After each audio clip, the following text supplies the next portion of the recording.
Bonsoir à tous, bienvenue sur le plateau Equinox Soir, votre décryptage quotidien de l'actualité de lundi à vendredi 19h-21h, 18h-20h Greenwich Mean Time. Le rapport final de l'audit de gestion des fonds Covid est public via les réseaux sociaux depuis hier mercredi 17 novembre 2021. Un rapport qui date du 4 juin 2021 et ne fait que confirmer ce que tout le monde sait déjà sur l'un des plus gros scandales qu'ait connu le Cameroun depuis son accession à la souveraineté internationale.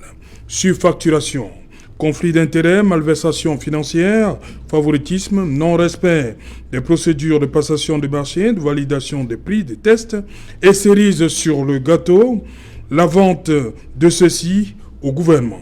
Le document fait entre autres ressortir une surfacturation de près de 15 milliards de francs CFA sur un total de dépenses de plus de 25 milliards de francs CFA. Ces 15 milliards de surfacturation ont profité à un seul et même prestataire, à savoir Medline, Medical Cameroun SA, rapportent les enquêteurs. Le rapport fait ressortir aussi des cas de détournement. Des médicaments d'une valeur estimée à 536 millions de francs CFA restent introuvables.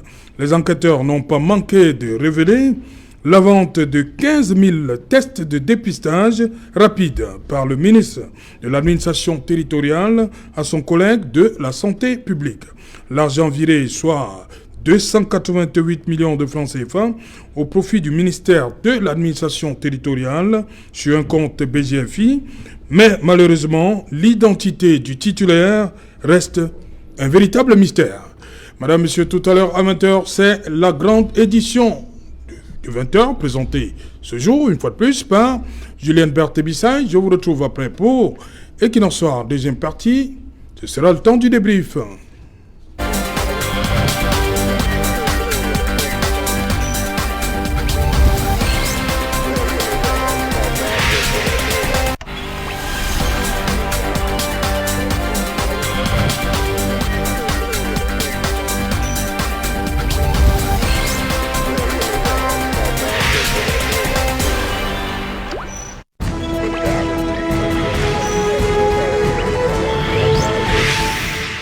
Rapport de la Chambre des comptes sur la gestion des fonds Covid. Qu'est-ce qui a changé? Pour en parler, pour tenter de comprendre donc ce qui a véritablement changé entre ce rapport, ce qui est paru sur les réseaux sociaux en début juin 2021 et celui qui est disponible également sur les réseaux sociaux depuis hier.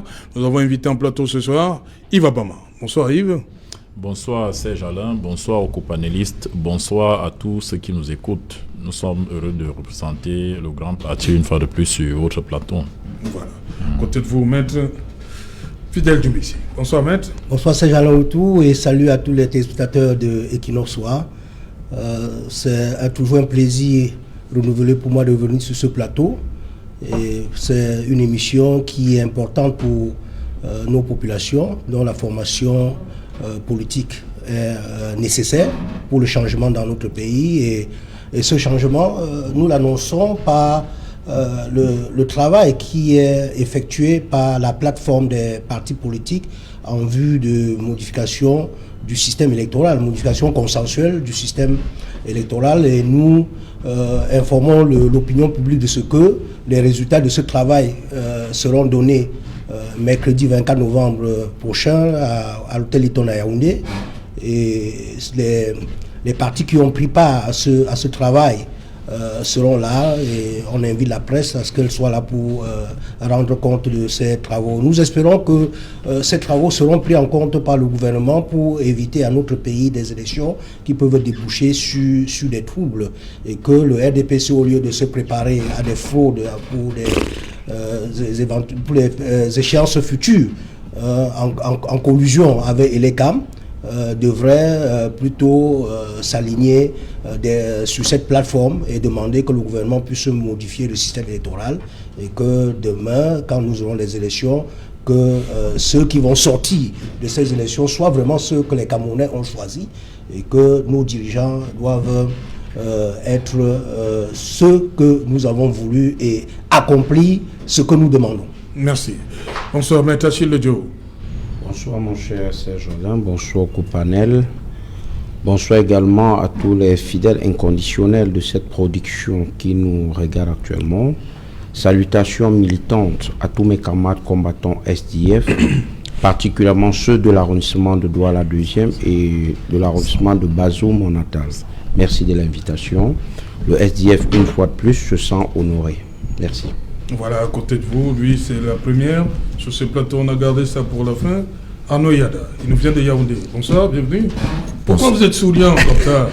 Je suis souriant, c'est justement parce que je suis fier d'être sur une tribune qui est justement bien courue par son sérieux. C'est un plaisir pour moi d'être là. Je vous dis déjà bonsoir et bien évidemment à tout le panel et à tous les millions de téléspectateurs qui se donnent de la peine et parfois du plaisir à vous suivre au quotidien. On espère tout simplement que venant de Yaoundé, on sera à la hauteur des attentes. Je suis justement souriant parce que je sais que de ce côté, je parle de Yaoundé, il y a plus d'un qui sont scotchés à l'instant et je leur adresse, n'est-ce pas, un bonsoir assez particulier. Voilà, Arnaud Yada.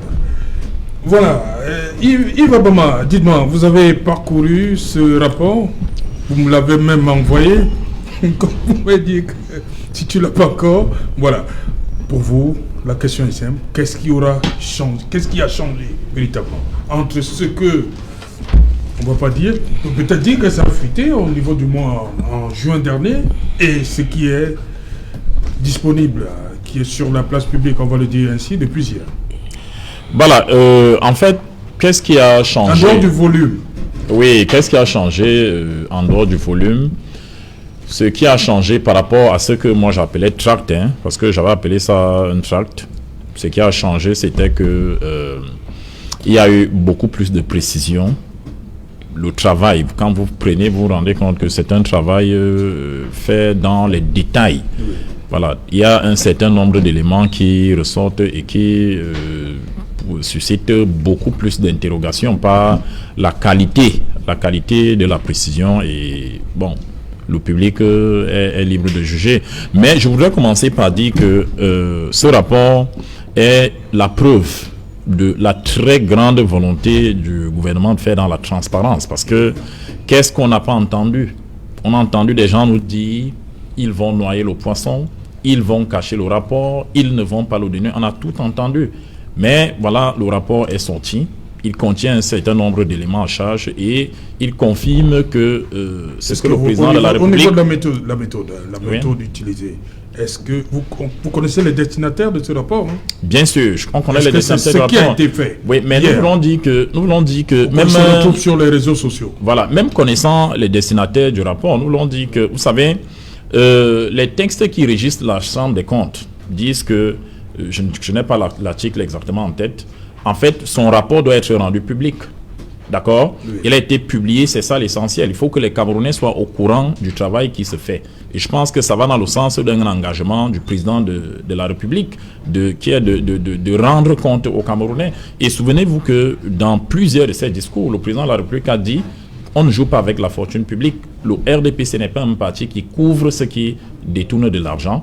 Donc, s'il y a un certain nombre de fautes qui ont été commises, il est normal que les uns et les autres soient sanctionnés. En réalité, ce rapport vient, une fois de plus, mettre au goût du jour, s'il en était encore besoin, la trop grande volonté du président de la République de faire le nettoyage, de protéger la fortune publique. Et je pense qu'avant de se lancer dans les critiques, les uns et les autres devraient prioritairement commencer à saluer cette volonté de clarté, de clarification qui anime le président de la République et qui fait qu'aujourd'hui, les Camerounais peuvent savoir au détail près, à la précision près, ce qui a été fait de l'argent qui a été alloué dans le cadre de cette gestion. Et si vous poussez bien l'examen de ce rapport, vous allez vous rendre compte que la Chambre des comptes ne s'est pas contentée de faire un travail pour dire, bon, voilà ce qui s'est passé. La Chambre des comptes a fait des recommandations. Elle a même proposé et transmis le dossier au ministère public, ça c'est vers la fin, pour leur dire que, bon, on a ressorti un certain nombre de choses. Il y a 12 dossiers. Tout ce que vous dites là ne figurait pas dans ce que vous avez tantôt appelé tract? Non, je l'ai appelé tract. Nous l'avons appelé les recommandations. Voilà. Même dans votre tract, il y avait les recommandations. Oui, nous l'avons appelé tract justement parce qu'il n'était assumé de personne. Or, vous regardez juste les 10 premières pages de ce document. Oui. Vous comprenez que c'est une institution qui s'assume et qui dit, voilà, D'accord? Donc c'est pour dire que, en fait, la Chambre des comptes a donné la preuve que, une fois de plus, dans ce pays, la lutte contre la corruption est une lutte acharnée que le président Biya mène de main de maître. Souvenons-nous qu'il avait dit 3 mots quand il arrive. On a dit quoi? Rigueur, on a dit moralisation, on a dit justice sociale. Je pense qu'avec ce qui a été fait, on est en train d'aller dans le sens de la rigueur. La moralisation va suivre et ça va contribuer à une meilleure justice sociale parce que les Camerounais vont se dire il y a eu de l'argent pour nous protéger. Voilà ce qui en a été fait. Et je note que ce rapport ne vient pas simplement nous dire ce qu'on a détourné, ce qu'on n'a pas détourné. Le rapport fait aussi un état de la qualité de notre gestion de cette crise. D'accord? Et à ce niveau-là, le rapport dit que, en fait, notre dispositif de lutte a été assez efficace. D'accord? Nonobstant quelques manquements, il en existe toujours. Le dispositif a été efficace. Les Camerounais ont été soignés et on peut le dire correctement. Maintenant, qu'est-ce qui s'est passé dans la passation des marchés? Est-ce que ça a été orthodoxe? Je pense que le rapport semble dire non. Est-ce que des fonds ont été gérés de manière à ce que les uns et les autres ne se plaignent pas? Est-ce qu'il y a eu dispersion? Est-ce qu'il y a eu détournement? Le rapport semble indiquer qu'il y a un certain nombre de choses qui se sont passées et qui intéresseraient la justice. Okay. Donc, pour ce premier jet, je préfère vraiment dire bravo à ces magistrats de la Chambre des comptes et surtout bravo au président de la République. Et je rappelle que ce rapport, contrairement à ce qui avait été dit, a été prévu dans et le décret du président de la République et le décret du PM, y compris la circulaire du ministre des Finances. Il était prévu que tout le monde rende compte. Il était prévu, tout le monde savait que la gestion allait être auditée. D'accord? Donc la volonté de donner des gages, la volonté de clarifier un certain nombre de choses avait été fixée dès le départ. Et je pense que c'est une bonne chose que d'avoir rendu public ce rapport pour que les Camerounais se fassent chacun son idée. Maître Achille Ledjo, entre ce que Yves Abama a appelé le tract de juin dernier, comme il dit, personne ne voulait assumer ce document-là. Aujourd'hui, les gens, on sait que le document, il est là, il y a des noms qui apparaissent. Aujourd'hui, on se dit quoi? Les mêmes personnes qu'on a pointées du doigt dans le premier rapport sont les mêmes qui reviennent. Mon cher Serge Alain, voyez-vous, votre problématique du jour n'est pas anodine. Qu'est-ce qui a changé? Effectivement, rien n'a changé. Il faut se dire la vérité. Au mois de juin... Il dit que le premier, là, les gens, c'était un tract, les gens n'ont pas assumé. Voilà pourquoi je dis, en dehors du volume, peut-être, c'est un rapport d'étape. Bon, je comprends. Sur le plan de la forme, il peut avoir des choses à dire parce qu'au mois de juin 2021, le document qui a fuité dans les réseaux sociaux était intitulé une synthèse. C'est une synthèse. Oui. Donc, vous comprenez que sur le plan de la forme, il y a des choses à dire et à redire. Mais maintenant, dans le fond, vous rendez tout simplement compte que rien n'a changé. Mot pour mot. Je dis bien mot pour mot, rien n'a changé. Et ce qu'il appelle pour tract, je voulais lui dire et lui rappeler que ce document... Mais lorsqu'il dit que personne n'a assumé, est-ce qu'il n'a pas raison? C'est ça un tract, non? Je veux lui répondre à contrario. Oui. La Chambre des comptes n'avait pas démenti. Voilà. Ce qui voudrait dire qu'il les 10 mots consent. Et quand dans le rapport, je veux dire le document intitulé synthèse, qui fuite dans les réseaux sociaux en juin 2021, on y trouve des graves accusations, des personnalités de la République qui sont épinglées. Donc vous comprenez que si ce document censé être attribué à cette institution appelée Chambre des comptes n'était pas d'elle, elle devrait prendre à temps un document pour démentir ce qui se passe là. Il n'y avait pas eu de démenti et on s'en tient à cela.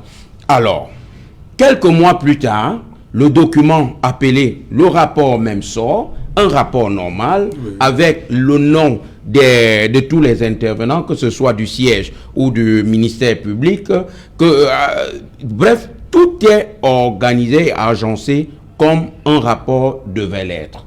Sauf que dans le fond, vous vous rendez tout simplement compte que ce qu'il appelle comme tract était en réalité une synthèse. C'était une synthèse, mais pas un rapport. Dit, hein? Oui.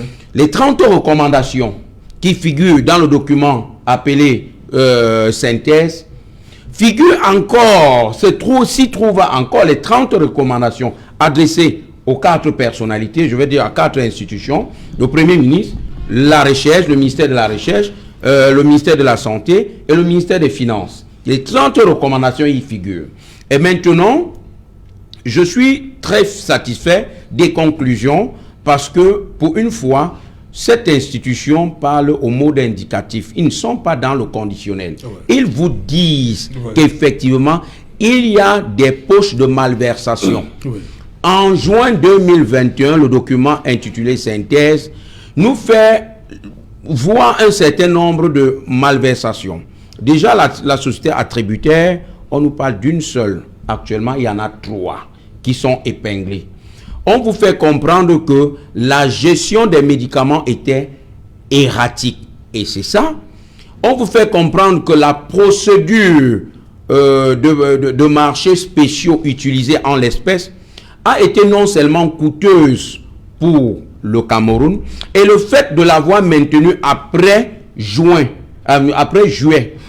est encore, je veux dire, n'avait pas sa place et ne s'expliquait pas. Ça, c'est le rapport, c'est le rapport qui le dit. Et je suis encore fier quand ce rapport nous fait comprendre effectivement et au mode indicatif qu'il y a des malversations en ce qui concerne la gestion du fonds Covid. Je ne suis pas d'accord avec ce rapport lorsqu'il dit que il y aurait, et là il commence à nuancer le langage, il y aurait des dossiers susceptibles d'avoir une coloration pénale. Non. Lorsque vous avez dit en l'indicatif qu'il y a des malversations financières, des détournements du fonds de lutte contre la Covid, alors la conséquence logique voudrait que vous restiez toujours à l'indicatif, c'est-à-dire au mode de la certitude, en disant tout simplement que il y a un certain nombre de dossiers qui doivent être tout simplement transmis à qui de droit pour que les procédures judiciaires soient engagées. Rappelez-vous également qu'au mois de juin dernier, non, au mois de mars dernier, le président de la République avait instruit le ministre de la Justice pour ouvrir des enquêtes afin de voir ce qui n'allait pas relativement aux soupçons. Je suis également fier de ce que ce même rapport dit, entre autres, que l'une de ses sources sont, ou alors est, c'est les dénonciations faites à récurrence par l'honorable Jean-Michel Nitieux, que je salue en passant. Et ça montre encore une fois de plus que le SDF, loin d'être un parti, n'est-ce pas, que d'autres ont qualifié un parti proche de l'autre, c'est un vrai parti social-démocrate. C'est un parti qui est là pour le peuple. Et alors, qu'est-ce que je vais dire? Je vais tout simplement dire que le fait que ce rapport soit rendu public, ce n'est pas, monsieur Biya n'est pas applaudi, le Premier ministre n'est pas applaudi, cette chambre non plus n'est pas applaudie. Vous faites ce que la loi a demandé. Le rendre public, c'est ce que la loi a dit. Okay. Nous sommes rien sans la loi. Ok, merci Maître Achille Ledjo. Arnaud, justement, il y a le rapport, la synthèse. Aujourd'hui, on a le rapport final, on va le dire comme ça. Beaucoup de choses qui déjà figuraient. Parce que je veux qu'on s'accroche sur les personnalités qui avaient été épinglées. On a vu le ministre de la Communication sortir pour dire non, on fait un mauvais procès. Il y a encore la présomption d'innocence. Est-ce que ce discours peut encore tenir aujourd'hui? Oui, avant de répondre de manière péremptoire justement à votre question, j'aimerais quand même revenir sur 2 choses qui m'ont marqué lors, n'est-ce pas, de la prise de parole de mon prédécesseur. Maître Achille Ledjo. Maître Achille est mieux placé que moi puisque je ne suis pas juriste et je n'aurai surtout pas la prétention de l'être sur ce plateau. Il a dit qui ne dit rien consent. On nous a aussi appris quelque part qu'en droit, qui ne dit rien ne consent pas. Ça, c'est la première des choses. Et la deuxième des choses, il estime qu'aujourd'hui, il sera aberrant de féliciter, par exemple, que ce soit le président de la République, que ce soit, par exemple, Yap Abdou, qui est justement à la tête de la commission, justement, de cette chambre, de féliciter encore le Premier ministre, mais lui-même, il félicite d'abord l'honorable Nitieux, qui est député. Pourtant, l'honorable n'a que fait ce qu'un député doit faire. Alors, l'honorable était dans son droit de dénoncer, il venait de les féliciter. Alors, s'il a félicité, le bon ton qu'on félicite aussi ceux qui ont fait ce qui était normal. Ça, c'était les parenthèses. Bon, vous me posez une question ici qui, quand même, vient remettre au goût du jour un certain nombre de choses qu'on observe malheureusement dans notre République où on a parfois fraude lorsqu'il faille parler de certains sujets. Aujourd'hui, dans ce rapport, je vais revenir également sur ce que les autres ont dit, sur le changement au niveau de la forme et du fond. Il faut rappeler ici que c'est un travail scientifique. Et lorsqu'on parle d'IA de science, il y a deux choses. Il y a dans un premier temps la méthodologie ou la méthode, et dans un second temps, la certitude.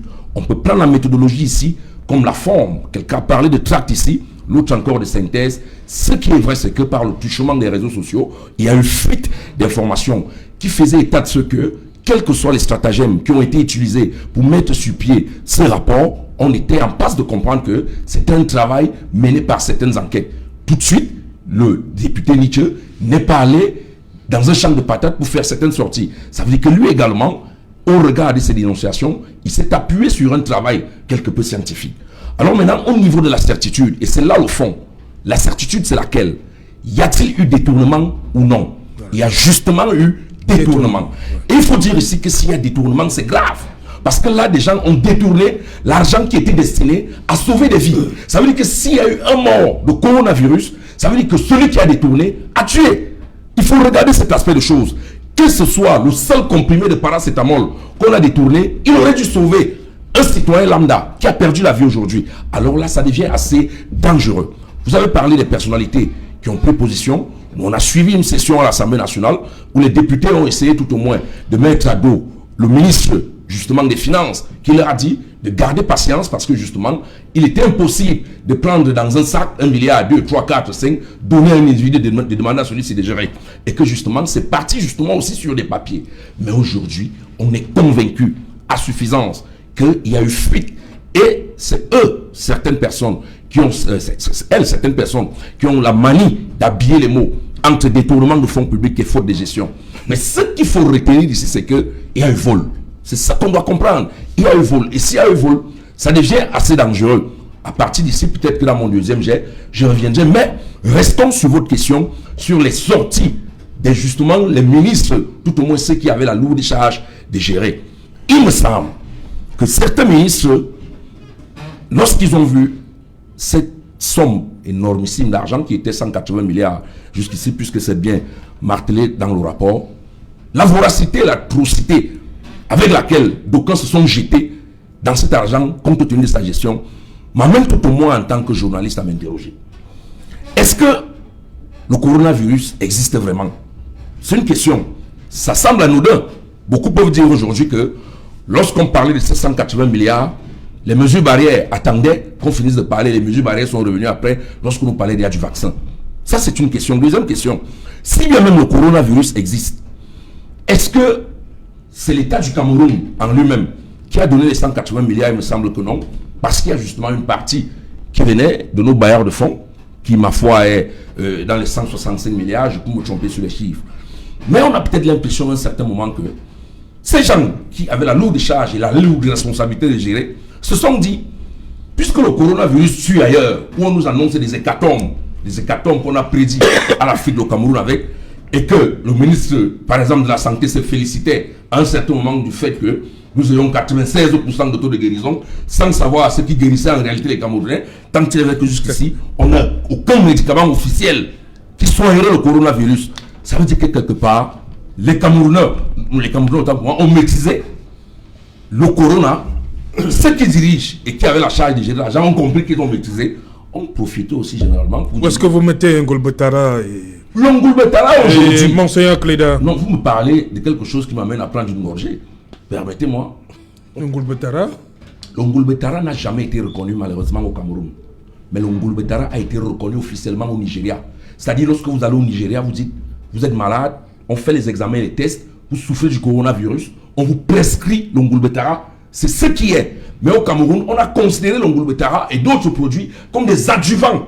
Et il a fallu qu'on claironne la longueur de journée sur les plateaux de télé pour dire attention, si les Camerounais ont une certaine maîtrise de cette histoire, c'est parce que Monseigneur Cléda d'un côté et les autres d'autre part ont pu trouver des méthodes qui ont géré. Mais ça fait quand même assez mal de savoir qu'officiellement on vous dise ces médicaments-là, de la pharmacopée n'ont aucune importance et que nuitamment on retrouve ces mêmes gens qui viennent vous dire que ça ne sert à rien, qui partent à lien pour prendre ces mêmes médicaments. À un certain moment, ça commence à causer problème. Je me dis donc justement que, sachant que le Ngolbetara et le médicament du docteur Brian et tout ce qui va avec, avaient une certaine portée, ils se sont dit, comme on est déjà sûr que les Camerounais ne vont pas mourir de cette histoire et qu'il y a l'argent, mangeons un peu comme on a l'habitude de manger. Voilà. Et malheureusement, c'est ce qui s'est passé. Parce que s'il y a détournement de fonds dans cette histoire, ça fait assez mal. Parce qu'on a détourné justement l'argent qui était destiné à soigner et à épargner les Camerounais du coronavirus. Je dis, même si c'est un seul 5 francs qui a été détourné, pour le moment, on n'est pas encore totalement statué sur les 171 pages de ce rapport qui est assez énorme et qui est fait quand même avec un travail de pointe.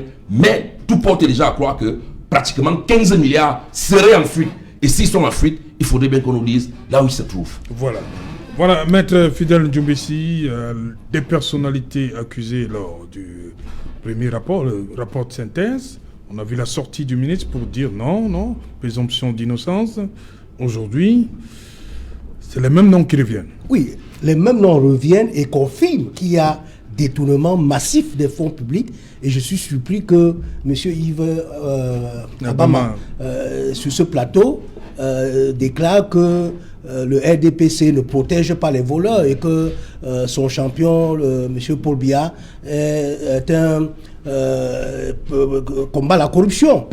C'est depuis juin que ce rapport a été publié, que le premier rapport a été publié. Il était établi qu'il y a eu des soupçons de détournement de deniers publics et que les personnes visées devraient au moins être en détention provisoire. Parce qu'il s'agit des détournements importants, des détournements graves. Aujourd'hui, vous voyez que les militants du mouvement pour la naissance du Cameroun, qui ont seulement manifesté de façon pacifique, sont en prison et non pas de jugement. Alors que des personnes qui ont détourné l'argent qui devait servir à sauver les Camerounais sont encore en liberté.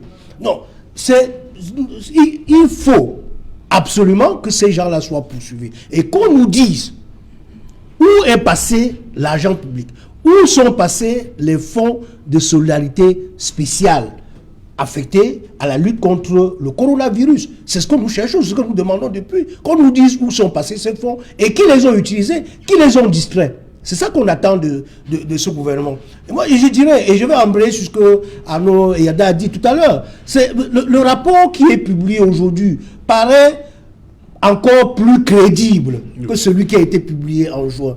Et sur quel point, et Arnaud a bien fait de l'indiquer, sur le plan de la méthodologie. Parce qu'un travail comme celui-ci, pour être crédible, doit obéir à une méthode et indiquer les techniques d'investigation. Lorsque vous lisez ce rapport, et ça saute aux yeux, le rapport dit que les magistrats instructeurs ont recouru aux 3 types de contrôle de finances publiques établis par l'Organisation internationale des institutions supérieures de contrôle de finances publiques. Les 3 types de contrôle. Premier type, audit de conformité, qui voudrait que lorsque les comptes sont présentés, lorsqu'il y a des transactions financières et que les informations financières qu'on présente, il faut que ce soit conforme aux textes législatifs et réglementaires. Et le rapport indique les textes législatifs en question. L'ordonnance de M. le Président de la République de juin 2020, qui venait modifier également la loi de finances de 2019, parce que ça c'était une loi rectificative pour intégrer la lutte contre le coronavirus. Le décret du Premier ministre, également l'arrêté du ministre des Finances, qui indique comment les procédures à suivre. Et là, les rapporteurs indiquent que ce type de contrôle-là, c'est-à-dire cette méthode de contrôle a été utilisée, donc le contrôle de conformité. Et il y a l'audit financier. Je dis que dans l'audit financier, pour qu'un rapport de ce genre soit crédible, il faut que les informations présentées par une entité soient conformes au référentiel d'information financière. Et c'est ce type de méthode qu'ils ont utilisé. Et au cadre réglementaire. Enfin, il dit l'audit de performance. Parce que pour que des programmes engagés ou des interventions mises en œuvre par des institutions soient conformes, il faut qu'on contrôle s'il y a eu le respect du principe d'économie, le respect du principe d'efficacité et le respect du principe d'efficience. Et les rapporteurs disent qu'ils ont utilisé toutes ces méthodes-là. Et encore plus précis, ils indiquent les techniques d'enquête. Ils sont comportés comme des vrais enquêteurs, des vrais investigateurs, et indiquent qu'ils ont mené des enquêtes, ont rencontré toutes les autorités centrales concernées. Ils les ont auditionnés, ont rencontré les délégués régionaux de santé publique, ont rencontré les médecins. Ils sont même allés jusqu'à rencontrer des responsables des entreprises privées impliquées dans la gestion de ces fonds. Donc, ils ont fait des auditions et ce que nous avons aujourd'hui, c'est le résultat de ces enquêtes. Et dans le premier rapport, on parlait de l'absence du principe du contradictoire. Ils ont rappelé qu'il y a eu le principe du contradictoire et que les rapports ont été envoyés à toutes les personnes qui étaient concernées et pour qu'ils donnent leurs observations qui ont été prises en compte avant de rendre le rapport. Donc, aujourd'hui, vous voyez que la méthode utilisée a été scientifique et que ce rapport, aujourd'hui, ne peut pas faire l'objet de contestation. Ce rapport, il est crédible et devrait normalement être transmis au procureur de la République pour engager les poursuites. Voilà. Yves Abama, je vous pose également cette question-là. À un moment, le ministre faisait savoir que ces personnalités qui étaient sous hégémonie devaient bénéficier de la présomption d'innocence. Oui. Mais on constate que c'est les mêmes noms qui reviennent. Oui, les mêmes noms reviennent. Je ne voudrais pas entretenir la polémique sur la distinction entre le tract et le document final, parce que je pense que Arnaud Yada s'est largement épanché là-dessus et il a bien démontré que en fait, il y a une grosse différence. Et vraiment, il y a des avocats autour de la table. Je veux croire que nous sommes sérieux en ne mettant pas sur le même pied d'égalité un document bien reconnu, un document officiel et un document, un tract. Là, j'insiste vraiment. Et ça ne doit pas faire l'objet d'un débat. Maintenant, je me satisfais de ce qu'autour de la table, de certains qui avaient l'habitude de nous dire il n'en sortira rien de là, oui. Il n'y en aura rien, c'est du n'importe quoi. Je me félicite. Ils étaient même allés jusqu'à réclamer que le gouvernement laisse la Chambre des comptes et qu'on demande à un cabinet privé de venir faire cet audit. Je me félicite aujourd'hui et je prends les Camerounais à témoin de ce que les mêmes sont en train de ravaler leur vomissure pour féliciter le travail de la Chambre des comptes. Et c'est fait preuve de grandeur, ça mettre à leur actif. Le travail a été bien fait, c'est déjà bien qu'ils le reconnaissent. Je suis un peu gêné quand Maître, félicitant son champion qui, pour lui, aurait tout fait pour déclencher l'histoire du siècle, refuse qu'on essaye de donner à César ce qui est à César. Vous félicitez votre champion, Maître. Félicitez le président bien par la même occasion. Et heureusement, il l'a rappelé. Qu'est-ce qu'on a dit? Vous félicitez votre champion, pourquoi? Parce qu'il a fait son travail de député et vous estimez que vous ne pouvez pas féliciter le président de la République qui a fait un travail pour lequel vous ne l'attendiez pas, qui a fait ce que personne parmi vous de l'opposition n'attendait. Non, s'il vous plaît, on n'a pas vocation à faire des polémiques sur tout. Je reviens sur un élément. Vous avez dit tout à l'heure qu'on aurait changé de temps. On a commencé à parler au présent dans le rapport. Après, on est allé à l'indicatif, pardon. Après, on est allé au conditionnel. Je voudrais faire remarquer que vers la fin de ce rapport, vous avez bien lu qu'il y a 12 dossiers qui ont été transmis au ministère public. On n'a même pas attendu que qui de droit donne l'ordre.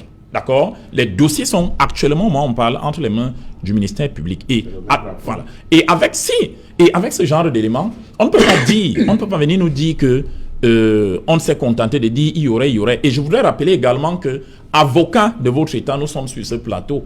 Vraiment, s'il y a quelqu'un qui doit se soucier de l'applicabilité de la justice, c'est vous. S'il y a quelqu'un qui doit se soucier du respect de la loi, c'est vous. Ce n'est pas sur un plateau de télévision qu'on établit les détournements de fonds. Ce rapport dit qu'il y a des soupçons de malversation.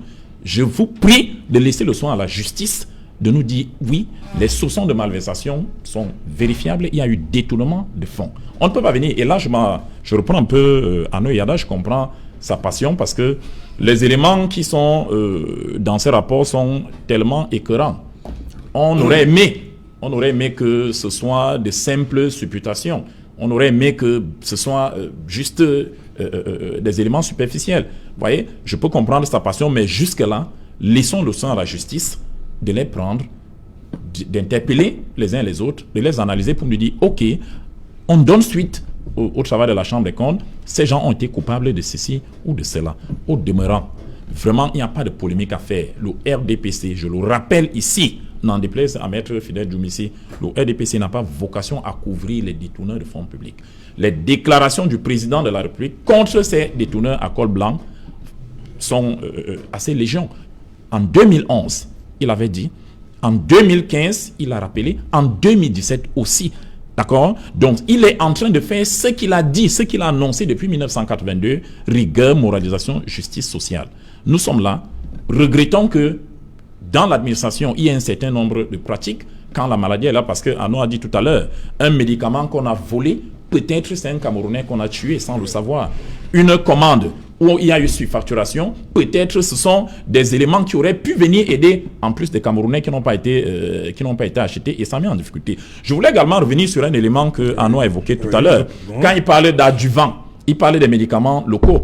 Arnaud, je voulais vous rappeler qu'il y a un pays africain, Madagascar, qui a mis de côté, quand la crise commençait, ils ont décidé de ne faire qu'avec les éléments, la pharmacopée africaine. D'accord? Et vous savez ce qui s'est passé par la suite, c'est-à-dire que le nombre de cas a tellement cru et de façon exponentielle qu'ils étaient obligés de revenir. Donc on ne peut pas, dans un environnement où un certain nombre de choses se font de manière évoluée, on ne peut pas dire, OK, on va laisser ce pan à la pharmacopée. Encore, c'est une pharmacopée qui, jusqu'ici, essaie de chercher son chemin. C'est vrai, il y a des choses qui sont assez efficaces, mais on ne peut pas dire à la seule pharmacopée, tiens cette lutte. Voilà pourquoi le ministre a bien voulu les associer en parlant d'adjuvants. Et je pense qu'en parlant d'adjuvants, il n'a pas réduit, il ne leur a pas enlevé le pouvoir de soigner, il ne leur a pas enlevé le pouvoir de protéger les Camerounais, non. C'était pour dire, à côté de la médecine conventionnelle, puisque le Cameroun est un pays sérieux, vous aussi, vous pouvez exister.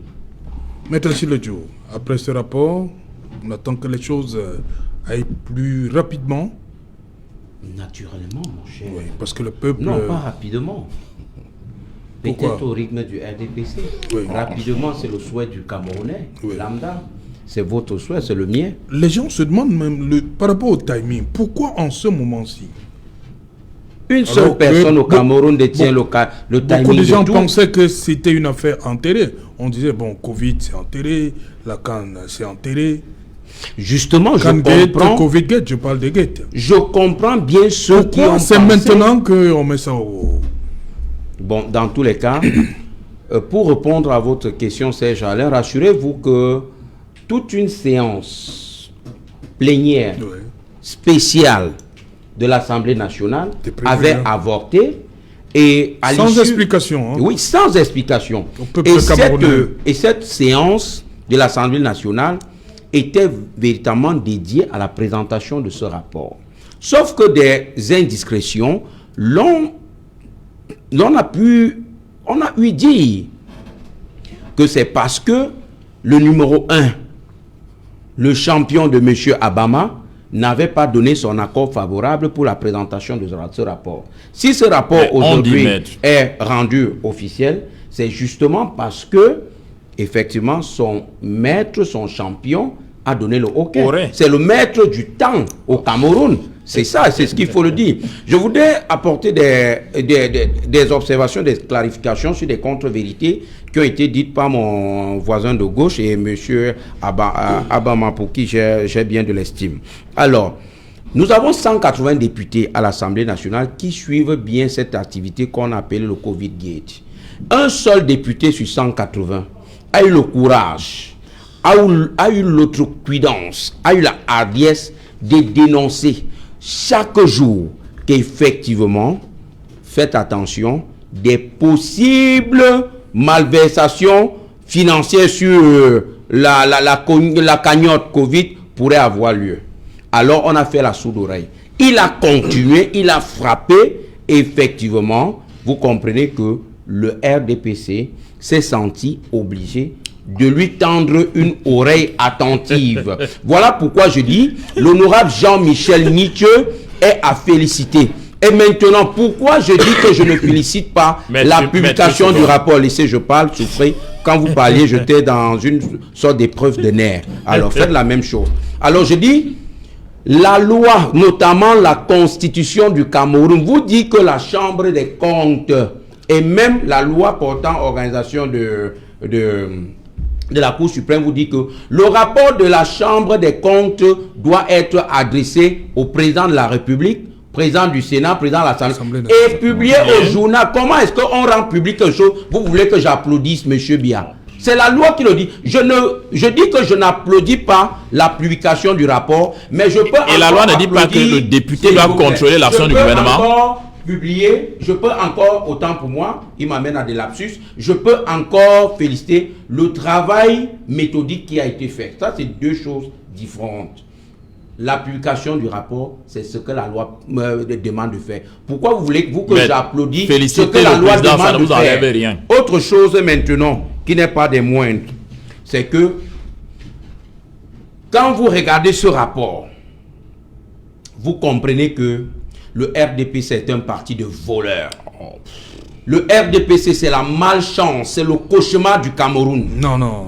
Le RDPC a mis ce pays à genoux. Regardez, restons dans 180 milliards, mon cher Serge Alain. 180 milliards. Tous sont du RDPC. Est-ce que vous savez que quels sont les ministères qui sont épinglés suivant le rapport? Est-ce que vous savez qu'il y a des personnels de la santé qui est passé de vie à trépas parce qu'ils n'avaient pas des équipements de protection, alors que quand vous regardez le dit rapport, il y avait de l'argent pour ça.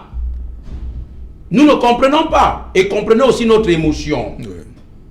Des gens qui ont prêté serment pour servir le Cameroun se retrouvent en déficit de matériel de se protéger et puis s'en vont comme ça, laissant famille, et puis on vous dit après qu'il y avait l'argent pour ça.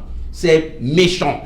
Okay. Alors, la seule chose que le RDPC réussit à faire, ou alors a réussi à faire en 39 ans de pouvoir, c'est de faire entrer les motos au Cameroun et justement de créer l'activité de moto-taximan. C'est la seule activité au Cameroun où vous pouvez avoir le retour sur investissement à faire après 6 mois. Merci. Alors, je voudrais finir. Oui, allez-y, maître. Je voudrais finir en disant maintenant que le débat sur les adjuvants, sincèrement, mon cher Alain, qu'on laisse les professionnels de la santé s'en occuper.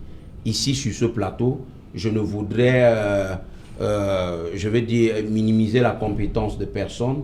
Véritablement, ce débat, c'est un débat des scientifiques et j'en ai suivi. Parce que s'il faut maintenant parler, nous allons tout simplement faire de la jactance. On ne doit rien dire qui pourrait profiter, n'est-ce pas, à nos téléspectateurs. Voilà, la jactance. Oui, Arnaud. Oui, en réalité, Maître Achille est dans son rôle de cet opposant qui s'oppose à tout. Mais il faudrait qu'il sache ici que lorsqu'on parle de Covid, ça n'a rien à voir avec le RDPC, le MRC, le SDF. J'ai cité 3 parties. C'est le RDPC qui je vous en prie. Vous également, vous avez souffert tout à l'heure d'écouter l'autre. Souffrez également de m'écouter. Parce que vous m'avez apostrophé. Justement, vous allez encore souffrir, vous allez attendre, et vous allez encore m'apostropher si vous voulez. Alors là maintenant, j'ai cité les 3 parties qui sont représentées sur ce plateau. Il me souvient que chaque fois qu'un Camerounais a perdu la vie, à cause de cette nébuleuse désormais, qu'on appelle le coronavirus, il n'y avait pas estampillé sur son cercueil RDPC, MRC, SDF. Il faut à un certain moment qu'on sache parfois raison garder. Je ne voudrais pas qu'on vole un peu dans la gadoue, qu'on se retrouve en train de parler d'un bilan de Tsaneba ou des mototaximans. C'est le bilan du RDPC. Il ne faut pas tomber dans la désinformation. On vous a écouté, Maître, on vous a écouté. Maître, on vous a écouté. Le message est pas vous avez déblatéré, on vous a écouté. Vous n'êtes pas le modérateur du non, Maître Achille Lejo, on vous a écouté. Merci. Oui, d'entrée de jeu, dans son propos liminaire, Maître a bien fait de vous dire. Parce qu'on dit aussi qui s'excuse s'accuse, parce que c'est lui qui a dit ici qu'il ne dit rien consent. Donc je vais dans sa logique. Il faudrait qu'il sache que ceux qui disent parfois que le SDF est en concubinage très incestueux depuis des années avec le RDPC commencent à avoir raison. C'est de ça qu'il est question. Et vous voulez qu'on Parce laisse qu'aujourd'hui, pareil ineptie passer vous allez souffrir dans vous tous les voulez cas. qu'on vous laisse pareil Permettez, ineptie passer? permettez. Non, je peux Restons, pas restons. le lui permettre. Ah non, Je pense ah que non, non, restons, il restons. se met à rire. Ah non, Parce restons. qu'il sait qu'il n'est pas celui Ah non, qui dit. ah non, on va il rester. n'est pas Restons celui dans le qui fait sujet. rire. Non, non, non. Ça, c'est S'il périphérique. mais c'est difficile de m'étouffer. S'il veut qu'on reste au C'est pouvoir, difficile de il m'étouffer. doit rester. Parce que n'est moi pas aussi, dans je des sais où c'est analyses le temps. qui peuvent la Alors là, mener voilà. à démontrer ce Nous qu'il parlons- Mettez sur le Je ne dos. lui Nous parlons- permettrai pas un seul temps, soit peu, qu'ils disent des âneries sur mon parti. Ok, on Parce a que quand compris. je regarde même son âge, je pense qu'il a beaucoup à apprendre du SDF. Merci. Qui lui a donné la possibilité d'être même sur un plateau comme ça. Merci pour C'est cet ça. enseignement, je le prends bon gré. J'étais de disance que lorsqu'on parle justement ici d'un problème qui touche tous les Camerounais à cœur, il faudrait un certain moment qu'on nous éloigne du SDF, du RDPC, du MRC. Parce que lorsque ceux qui nous écoutent aujourd'hui savent qu'ils ont perdu un membre de leur famille à cause du Covid et qui n'ont parfois pas eu la grâce et la chance de voir le Maccabée, puisque nous sommes africains et on sait bien qu'en Afrique les morts ne sont pas morts et que parfois on communique avec celui qui a transité et que quelqu'un a perdu de sa vie. Vous étiez dans un hôpital de la place, vous n'aviez même pas droit aux soins ou alors à l'accès. Et qu'on vous dise qu'il est mort et que vous l'avez enterré par exemple la soir et qu'aujourd'hui on parle de l'argent qui était destiné à essayer tout au moins de sauver les vies et qu'on vienne parler des partis politiques, ça commence un peu à prêter à confusion. Revenons purement et simplement sur ce rapport. Le rapport, il est là. Il va pleurer, vous lui donnez nos biberons s'il veut téter, celui qui parle d'âge, mais je me rends compte que c'est lui le bébé. Moi, je pense que lorsqu'on parle de ce rapport, le fond est là. Et je reviens sur ce que j'ai dit en parlant de la certitude scientifique. Y a-t-il eu des soupçons? On va rester sur le cas de la justice qui est peut-être en cours, des détournements de fonds. Lui, est-ce qu'aujourd'hui, si bien même il est avéré qu'il y a des soupçons et qu'on arrête ceux qui ont, par exemple, détourné et qu'on les mette en prison, c'est la solution. Moi, je pense que, contrairement à lui qui estime qu'il ne faut pas adresser les félicitations à ce rapport, il faut justement féliciter ceux qui ont fait ce travail de science. Pourquoi?